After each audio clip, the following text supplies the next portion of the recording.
그 AI라는 거는 컴퓨팅 파워를 써서 이거를 수학적으로 풀어내야 되는 거잖아요. 그렇죠. 그 도조 시스템에서 엄청나게 돌리고 있을 텐데 그럼 그 데이터 트레이닝에 대한 수요가 앞으로 점점 더 반도체에 대한 어떤 그 컴퓨팅 파워를 잘 구현할 수 있는 반도체에 대한 니즈는 점점 더 많아질 수밖에 없죠.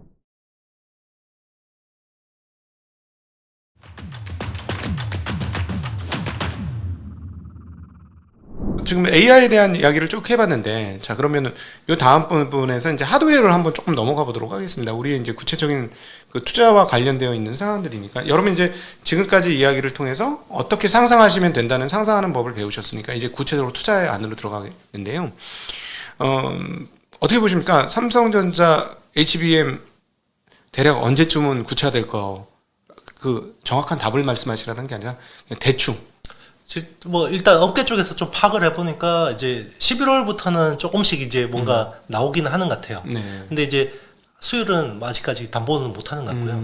그 사실은 그 어떤 수율에 대한 로스를 따는 조건으로 엔비디아하고 지금 거래를 하는 걸로 저도 이제 들었고 정확한 팩트는 뭐 계약서를 안 본 거니까 제가 말씀드릴 수는 없지만 어쨌든 삼성한테 굉장히 불리한 조건으로 지금은 들어간 건 맞는 것 같아요.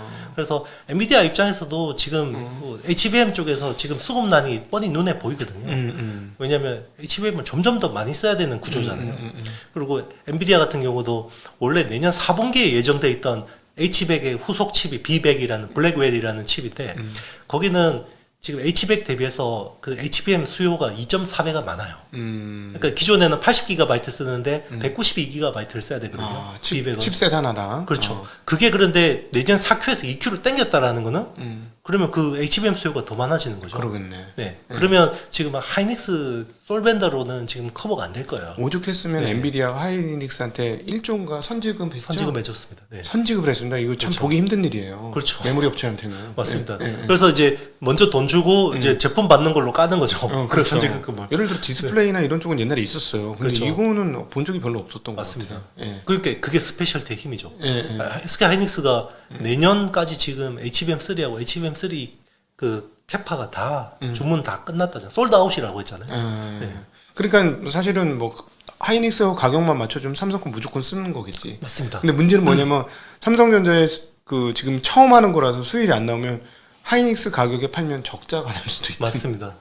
그게 문제죠. 네, 그리고 이제 뭐 어떻게 보면 하이닉스는 그동안 오랫동안 계속 연구 개발 해오면서 그리고 엔비디아하고 계속 붙어서 같이 서로 원하는 것들이 뭔지에 대해서 최적화를 해왔잖아요. 근데 삼성 갑자기 들어와서 이걸 해야 되기 때문에 그런 효율들이 좀 떨어질 거예요. 그런 것들을 이제 처음에는 다 떠안으면서 할 수밖에 없죠. 그리고 또 삼성의 DNA가 후공정에는 없어요. 정말 감히 말씀드리면. 그렇죠. 전공정은 정말 압도적인 DNA가 있는데 후공정은 없어요. 저희가 공부해 보면. 그렇죠. 뭐 왜냐하면 그게 실력이 있으려면 좋은 인력들을 계속해서 배치를 하고 거기서 뭔가 계속해서 뭔가 그 어떤 선배들한테 배우고 이런 노하우들이 쌓여야 되는데 그런 관점은 아니었죠 사실은. 쉽게 얘기하면 이걸 거였어요. 아마 3년 전만 해도 후공정 후공정 뭐 ASE하고 뭐 엠코하고 같이 일하라고 그쪽 부서에 발령 내면은 회사 때려쳐 마라. 아씨 한직 발령 났네. 품 안에 사표를 분명히 그랬을 거야. 네, 그렇죠. 안 봐도 비디오 그 삼성 문화 느낌이 딱 오는 게 있거든요. 그게. 그렇죠. 네. 임원은 못 되고 이제. 그래. 나 어떡하냐 이거. 유학 다시 갈까 막 이러고. 충분히 그랬을 것 같아요. 그렇죠. 네. 그러면 이제 이제 파운드리 쪽은 앞으로 훨씬 더 많이 분화될 가능성도 있다라는 거죠. 그렇죠. 맞습니다. 그러니까 기회는 많아요. 그러니까 말 그대로 진짜 삼성이 조금만 잘하면 돼요. 그렇지. 조금만 잘하면 정말 주워 먹을 수 있고 그리고 그 이번에 그 약간 논외로 좀 다른 관점이긴 한데 인텔이 그 미국 정부 이번에 칩스법으로 5조 원 지원을 받았잖아요. 네. 네. 여쭤보려고 했습니다. 그게 애리조나 팹에다가 일부를 아예 군사용으로만 딱 해서 그냥 여기 아예 그냥 폐쇄형으로 그냥 그 펜타곤 같은 데서 관리하는 그런 팹이거든요. 그게 이제 5조 원이 들어가는 건데 거기서 나온 코멘트가 되게 중요해요. 그러니까 대만의 반도체가 굉장히 리스키하기 때문에 그 인텔에 이런 지원이 필요하다라고 이야기를 했어요. 그게 상무부하고 국방부하고 그리고 국가안전국이 세 군데가 이제 주체가 돼서 인텔하고 협의하고 있는 걸로 알고 있는데 그 대만 반도체 취약성이라는 게 결국 TSMC에 의존하는 거라고 보고 있는 거고 그리고 사실 이번에 SMIC의 7나노 성공의 핵심이 양명숭이라는 TSMC 출신의 핵심 엔지니어잖아요. 삼성에도 있었던. 그렇죠. 그런 사람이 지금 중국에 한둘이 가 있겠어요? 지금 그럼요. 대만, 그렇죠. 미국에서 공부하던 사람이 갔을 거고 당연히. 맞습니다. 그다음 또 대만에서 실전 경험이 있었던 사람은 높은 뭐 연봉 한 서너 배씩 주고 데려갔을 거고. 그렇죠. 네, 그러니까 장비 없는데 이거 어떻게 뚫어야 돼? 하면 물론 이제 우리가 예상했던 대로 화웨이의 메이트 60은 지금 조달이 안 되고 있습니다. 지금 몇 대 만들었다는지 뉴스 들으시는 거 있으세요?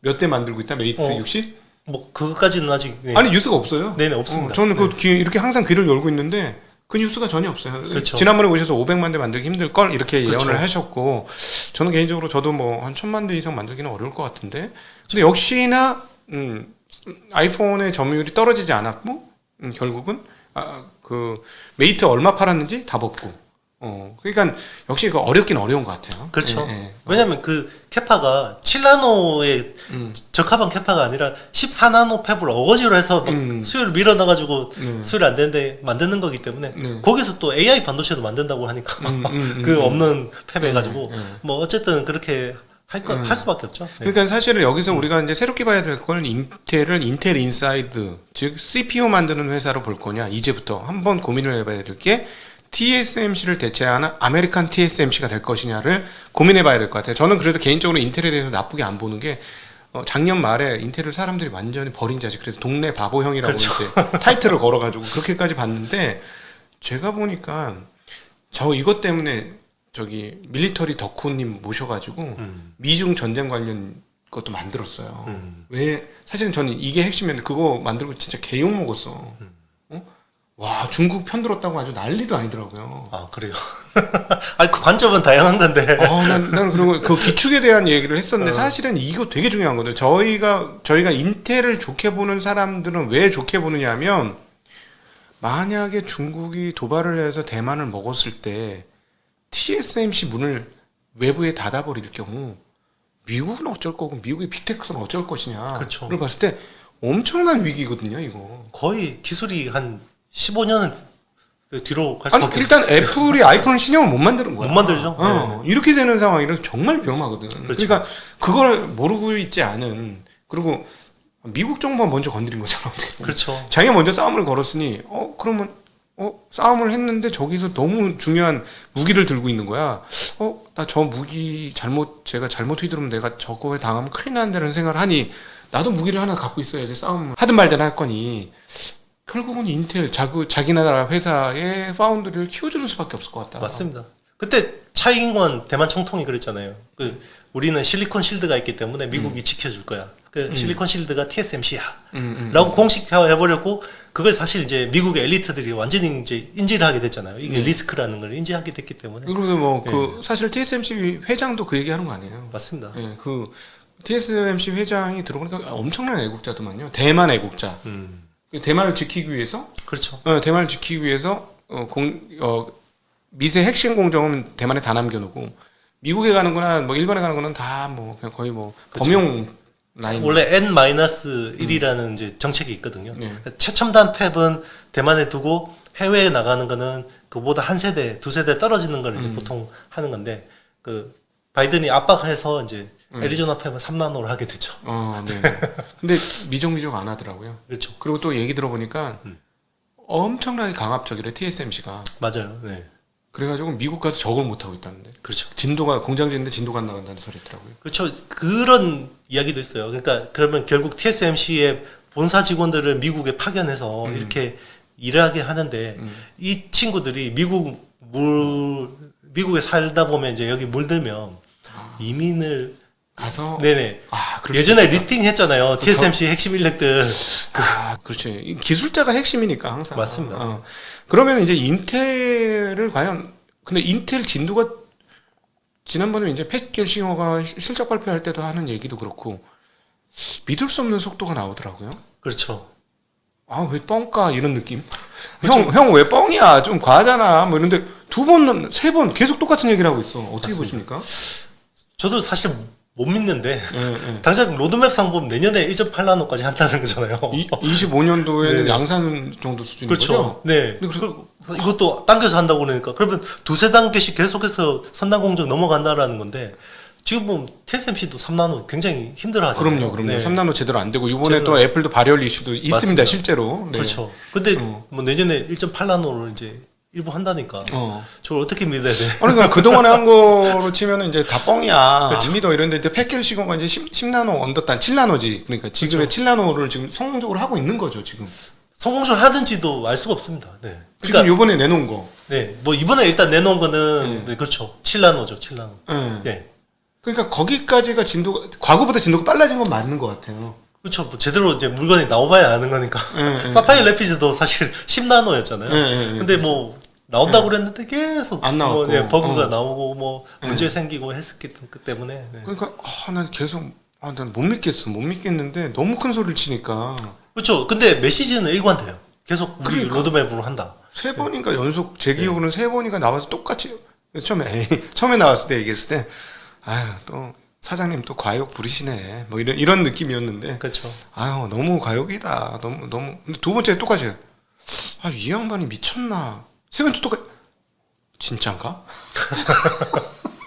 이런 생각이 드는 거예요. 그렇죠. 진짜로. 네.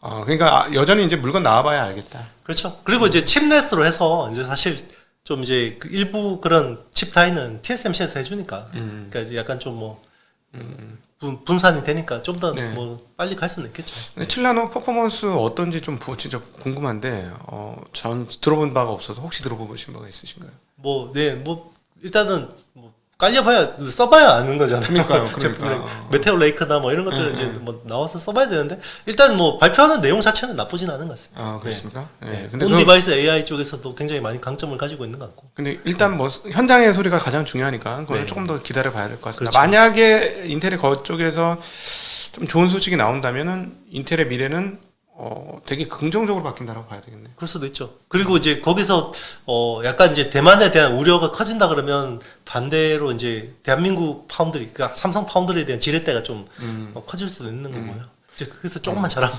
조금만 잘해라. 이런 좀. 근데 인텔이 근데 많이 지원을 많이 받긴 하는 것 같아요. 네, 그렇죠. 지금 돈 들어가는 거 보니까 진짜 장난 아니야. 맞습니다. 네. 그러니까 그거를 노리면서 저렇게 얘기하는 건가 하는 생각도 들고 참 다양한 생각이 듭니다. 그러면은 HBM 아까 얘기를 하셨는데 그러면 결국은 속도가 줄지 우리가 이제 걱정했던 건 인프라 깔 때까지 한번 왕창 깔고 나면 그다음부터 뚝 끊기는 거 아닌가 주문이 이런 어떤 우려들인데 여기 대해서 어떻게 보십니까?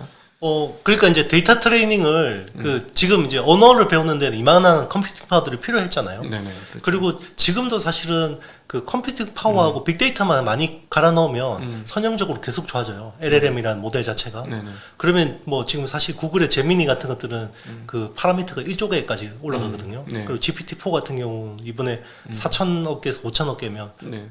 뭐 당연히 컴퓨팅 파워는 계속 좋아지는 방향으로 가는 거고 그럼 여기서 뭔가 피크를 봐야지 빅테크 업체들은 여기서 어느 순간부터는 이게 컴퓨팅 파워를 많이 넣어도 성능 개선이 미미하구나.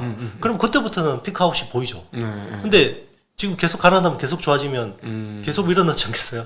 그리고 언어만 배우고 끝이 아니죠. 네. 멀티모달도 배워야 되고 그리고 운동도 배워야 되죠. 네네네. 네, 움직이는 거에 대해서. 그렇죠. 네, 그거를 데이터 트레이닝 학습을 어떻게 할 거냐가 되게 중요한 관건일 것 같은데 그게 또 쉽게 트레이닝이 될까요? 그것도? 근데 그게 네. 거기서 그 운동 얘기를 하시니까 깜짝 놀랐던 게 그 테슬라에서 봇 만들고 이 물건 옮기는 거 손가락으로 네네. 어떤 느낌 저는 굉장히 충격받았어요. 너무 부드러워서. 그렇죠. 그 처음에는 되게 버벅버벅거리다가 네. 이게 계속해서 그 학습을 하고 얘가 펌웨어 업데이트를 해서 계속 개선한 거잖아요. 네. 그러니까 그게 중앙 서버에서는 계속해서 D1이라는 칩이 엄청나게 돌아가면서 학습을 한 거예요. 그럼 이쪽 수요는 그러면 테슬라만 하고 다른 업체들은 안 할 거냐 이런 네. 거죠. 그렇죠. 하겠죠. 당연히. 다 해야 되죠. 그러면 이게 어떤 피크아웃이 올 수가 있을까요? 그러니까 사람 눈으로 네. 봤을 때 이거 하는 게 뭘 그걸 갖고 왜 그래 하는데 그거 되게 충격적인 장면이었어요. 그렇죠. 왜냐하면 엔지니어들이 과거에 뭐라고 했냐면 이 손을 로봇으로 구현하기가 너무너무 어렵다. 감속기 기술과 제어 기술 이런 것들이 너무너무 어려워서 이거 쉬운 게 아니다. 그쵸. 굉장히 어렵다 했는데 진짜 사람 손처럼 움직이더라고요. 그래서 벌써? 근데 그게 비전으로 하는 거잖아요. 맞습니다. 그 부분이 너무 그건 AI로 했다는 얘기잖아요. 맞습니다. AI로 하는 거죠. 그러니까 AI라는 게 우리 뇌하고 비슷하잖아요. 그리고 우리는 뇌를 굉장히 잘 쓰잖아요. 손도 잘 쓰고. 근데 이거를 수학적으로 다 풀 수 있나요? 못 푸니까 뇌과학을 연구하는 거잖아요. 우리가 뇌를 쓰는데 근데 우리 그 AI라는 거는 그거를 다 컴퓨팅 파워를 써서 이거를 수학적으로 풀어내야 되는 거잖아요. 그렇죠. 그럼 그 데이터 트레이닝에 대한 수요가 그 빅데이터를 영상 데이터 다 모아가지고 그 도조 시스템에서 엄청나게 돌리고 있을 텐데 그렇지. 그 수요는 제가 봤을 때 더 많아질 것 같은데요. 그러니까 우리는 네. 그냥 이렇게 붙잡고 그냥 이렇게 놓는 네. 건데 두 번 해보면 대충 이렇게 하면 되겠구나 하고 그냥 최저값이 바로 나와가지고 하는데 얘네들은 이거를 다 숫자로 다 그렇죠. 뽑아가지고 최저값을 계속 여러 번 테스트를 해서 이게 최저값이야 그렇죠. 라고 만드는 과정인 거잖아요. 맞습니다. 그리고 계속 개선되죠. 네. 네. 네. 그게 이 로봇 그 자체 연산하는 게 아니라 이게 클라우드로 가서 빅데이터가 그 서버에 쌓이면서 서버에서 처리를 하는 거잖아요. 네네네. 그 걔는 멈출 수가 없어요. 계속 돌아가야 되는 거죠. 네.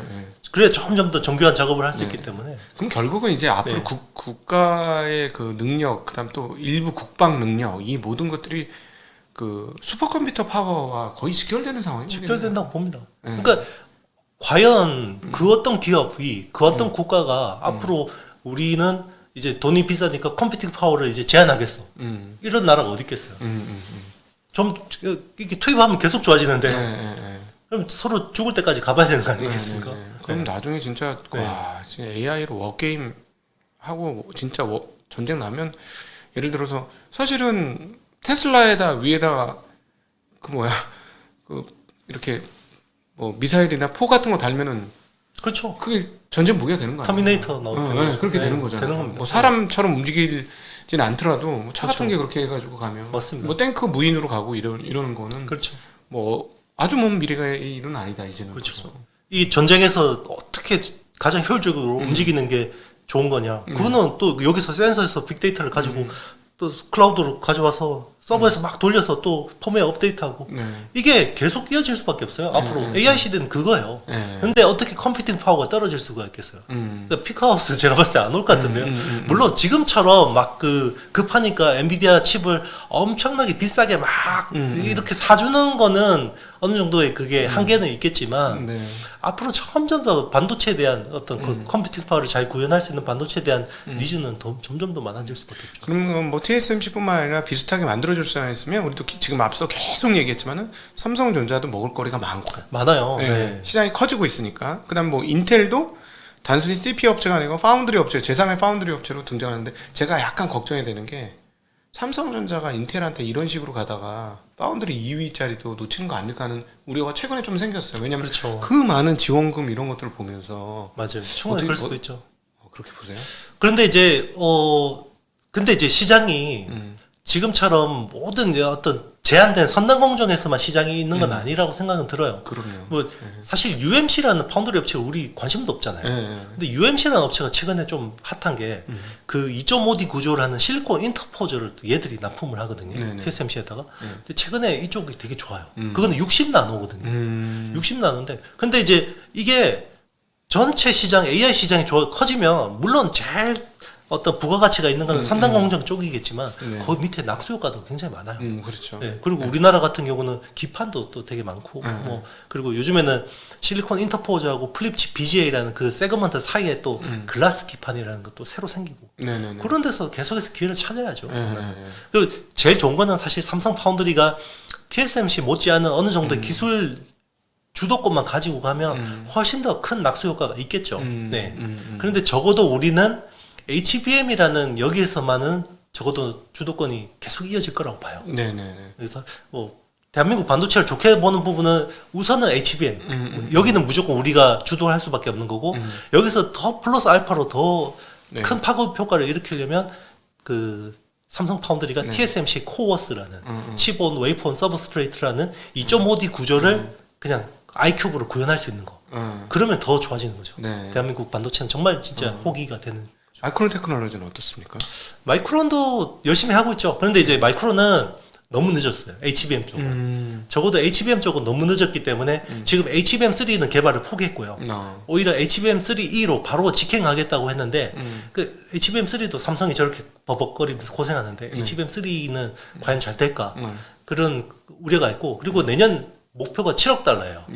HBM이 아마 올해가 39억 달러 정도고 내년이 아마 올해 대비해서 175% 성장할 것 같거든요. 그러면 거의 내년에 한 뭐 거의 100억 달러 정도 되겠죠? 네네. 그럼 100억 달러 정도 될 텐데 거기서 7억 달러면 거의 마켓 시어 10% 언더로 지금 상정하고 있는 거예요. 걔들도. 그렇구나. 네. 그러면 이제 사실은 그 후공정이 굉장히 중요해서 후공정 장비가 중요한데 한미 반도체 그래서 사상 최고가를 찍고 우리가 그때 2달 전에도 이젠 좀 많이 와서 좀 승부르기 좀 해야 될 수도 있겠습니다 했는데도 불구하고 안 하고 살짝 하더니 다시 신고가를 내고 있는데 그렇죠. 그러면 이 후공정에서 한미 반도체 장비 본딩 장비라든가 이런 것들이 없으면 네. 후공정 HBM 못 만듭니까? 쉽지 않습니다.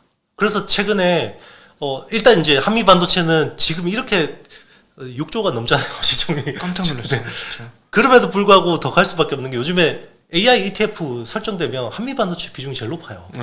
얼마 전에 나온 이제 한국 투자에서 나온 그 AI 그 반도체 포커스 같은 경우는 25%씩 돼요. 삼성 25%, 하이닉스 25%, 한미 반도체 25%. 나머지가 뭐 한 자릿수 이 정도고요.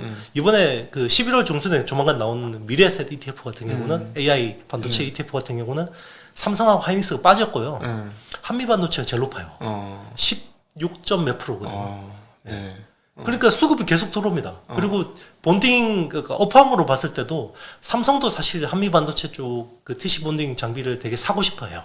근데 과거에 있었던 서로의 이제 안 좋았던 기억이 있죠. 안 좋았던 기억 때문에 이제 거래를 끊었기 때문에 그런 부분이 있고 아마 마이크론도 한미 반도체를 최우선적으로 고려하고 있을 겁니다. 그 정도로 지금 그러니까 사실은 뭐 이미 오른 주식이니까 왜 올랐는지를 사유를 역으로 해보면 이미 프라이싱 돼 있는 거예요. 그 역으로 해보면 얘네 장비 없이는 HBM 못 만든다. 쉽지 않습니다. 경쟁사도 있을 거 아닙니까? 있죠. 그 네덜란드의 ASMPT라는 회사도 있고 뭐 일본의 신카와라는 회사도 있고 도레이라는 회사도 있고 하는데 중요한 거는 한미 반도체 수준의 생산성과 성능이 안 나온다는 거죠.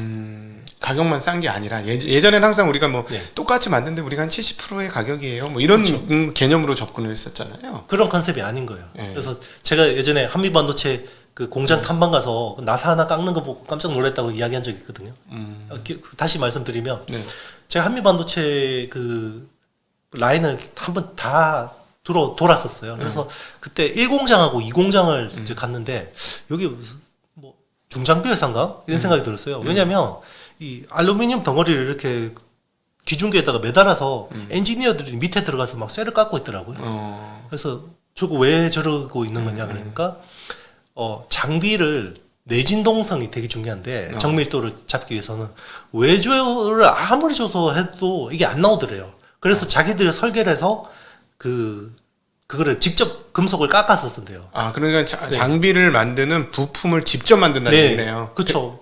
나사 하나부터 그 바디 프레임 이런 것까지 직접 깎아서 쓰는 거예요. 그래서 그 공작기계가 엄청 많더라고요. 공작기계. 그렇지. 그 선반 같은 거. 그렇죠. 그래서 그 외부 그 원자재 조달 비율이 정말 몇 프로 안 돼요. 한 2%, 3%밖에 안 돼요. 보통은 나사 같은 건 다 그 나사 만드는 회사한테 따로 받습니다. 따로 받죠. 그런 것까지 다 직접 깎아서 정밀도를 맞춘 거예요. 그게 이제 뭐 원래는 MSVP라는 아이템 때문에 한 거지만 이런 그 기술들이 요소 기술들이 축적이 돼 있으니까 그 본딩이라는 게 굉장히 정밀도가 필요하고 그 진동성이 중요하잖아요. 한미 반도체가 기존의 해외 업체들을 압살할 수 있었던 이유가 그 TC 본딩이라고 해서 듀얼이에요. 그렇죠. 듀얼. 그런데 듀얼을 쓰면 이게 척이 위에 있고 아래가 있으면 서로 척이 따로 돌잖아요. 그럼 서로 진동이 영향을 주죠. 근데 이거를 정확하게 서로 상쇄되게 중첩을 하는 게 기술이거든요. 그걸 못 하는 거예요. 글로벌 업체들이. 그래서 한미 반도체 TC 본딩입니다. 우리나라 그 장비업체 저는 당연히 옛날부터 생각했던 게 왜 메모리 원투펀치가 있는데 그 밑단에서 일하는 애들은 왜 세계적인 장비 소재 업체들이 왜 없는 거야? 이해가 안 되네. 근데 나왔죠. 드디어 나온 겁니다. 네, 드디어 그렇죠. 나온 거죠. 눈앞에 보고도 그냥. 네, 드디어 나온 거예요. 네, 드디어 나온 거고 장비 업체에서 그게 나왔고 이제 나중에는 이제 소재 업체들도 나올 겁니다. 예, 좀 네. 나올 거죠. 네. 왜냐면은 이번에 이제 캠트로닉스 같은 데서 그 99.999 그렇죠. 5N. 예, 예. 예, 그 뭐야 PGMEA. 예. EV에 들어가는 맞아요. 네. 원재료. 네. 네. PGMEA라고 하는 네네 소재고요. 그 네. 케미칼을 만든 거죠. 그렇죠. 용제인데 그걸 가지고 UV용 PRE를 만드는 거죠. 제가 캠트로닉스를 사실 한 5년 전에 탐방을 여러 번 갔어요. 그 하계 때 그 이제 한 거예요. 맞아요. 예. 진짜 어렵다. 이걸 다시 5년 걸린 거예요. 5년. 저 거기 이제 IR 담당자하고도 친하거든요. 맨날 전화했었거든 옛날에.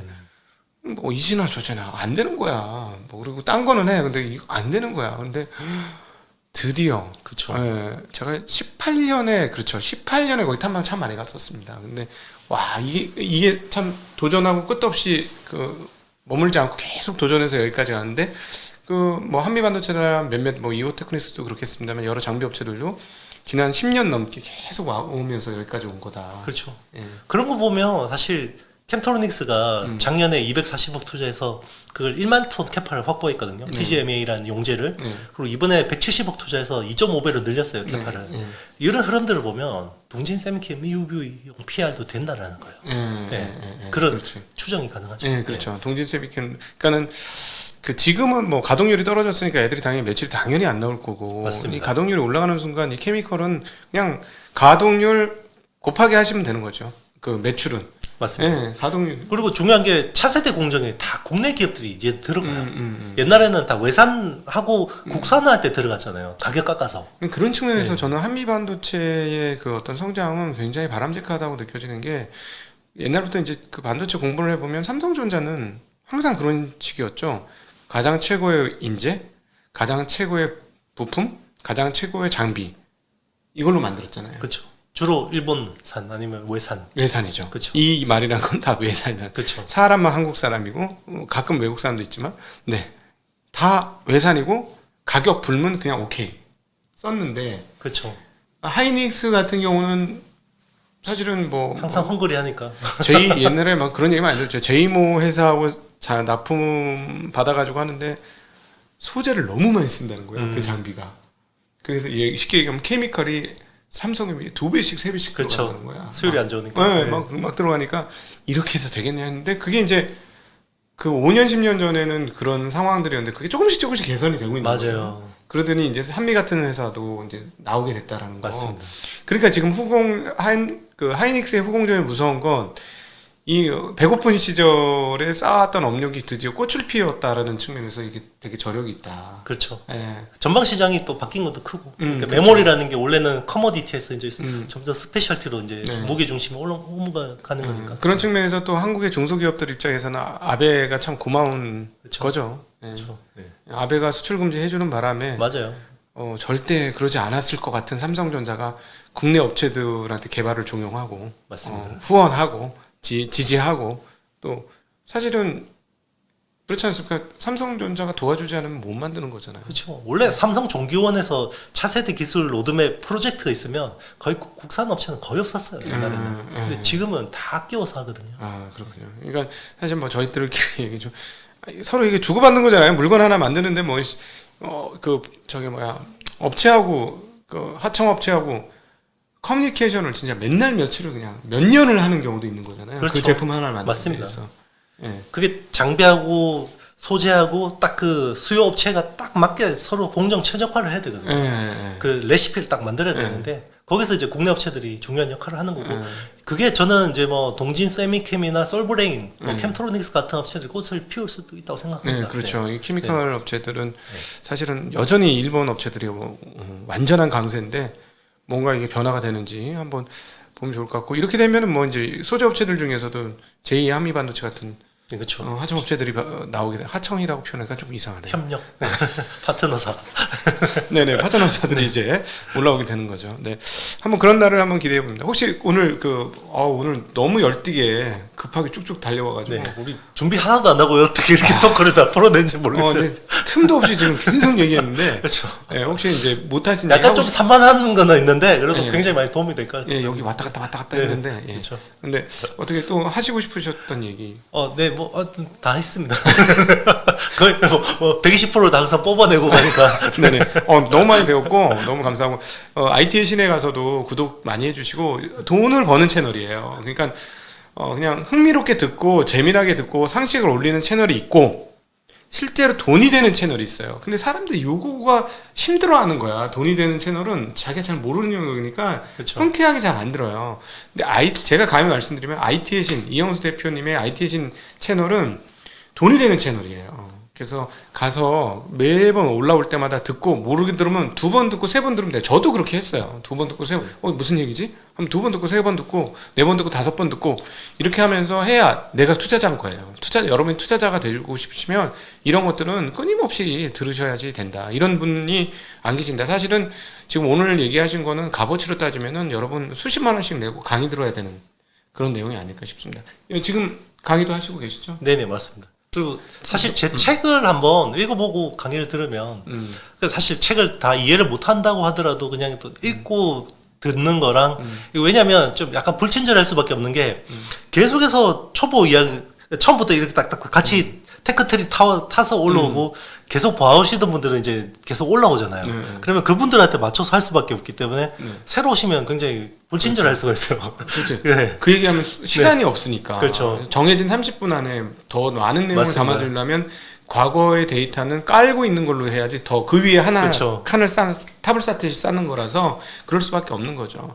책 제목은 다시 한번 최강의 반도체 투자. 네, 최강의 반도체 투자. 네. 여러분 정말 좋은 책이라고 제가 설명을 드렸고 정말 뭐 2만 얼마의 이 정도의 그 투자이자 입장에서 이 정도의 그 지식을 얻는다는 건 정말 돈이 리딩방 같은 데서 한 1년에 몇십만 원, 뭐 1년에 100 몇십만 원 이런 거 쓰지 마시고 이거 직접 읽으셔야 내 살이 되고 내 피가 된다는 거 꼭 이해하시면 좋겠고 오늘 너무 얘기를 잘해 주셨으니까 광고할 수 있는 기회를 드리겠습니다. 네. 강연도 지금 하고 유료 강연. 네네. 유료 강의 지금 사기 실전 투자 스터디 강의를 하고 있는데요. 지난주 이제 첫 번째 강의를 했고 뭐 첫 번째 강의부터 안 하더라도 중간에 이제 신청하셔가지고 네, 들을 수 있으니까. 네. 온라인 강연입니까? 네, 온 오프라인 다 제공이 되고요. 그리고 뭐 오프라인은 제 그 염창동에 있는 스튜디오 라이온에서 뭐 보통 한 2-30분 오시고요. 그리고 줌으로 실시간 강의 들으실 수 있고 그리고 녹화본도 바로 강의 끝나고 바로 올라옵니다. 네. 비싸겠다. 네. 88만 원입니다. 비싸다. 네, 8주 동안 진행하는 한 달에 44만 원 정도. 네. 비싸다. 네. 네. 어쨌든 반도체는 중요한 영역입니다. 한국에 거의 뭐 투자자들 입장에서는 3분의 1이 넘는 영역이기 때문에 이걸 공부해야 사실은 그리고 또 제 주변에서 주식으로 그 빠르게 돈 버신 분들은 IT 전문가들이었어요. 다. 그렇죠. 그러니까 그분이 원래 전문가들이 아니라 투자하다 전문가가 된 거지. 예, 그런 분들이 계좌 사이즈 증가가 제일 빨랐다. 보통은 그렇더라. 바이오도 있긴 하지만 그랬다. 네, 오늘도 아주 귀한 시간 마련해 주셔서 너무 감사하고요. 우리 IT 신 이영수 대표님 오늘 너무 고생하셨습니다. 좀 피곤하실 것 같아서 제가 맛있는 거 사드리도록 하겠습니다. 네, 오늘도 긴 시간 함께 해주신 모든 시청자분들 그리고 이영수 대표님 모두에 감사드립니다. 감사 인사드립니다. 고맙습니다. 네, 감사합니다.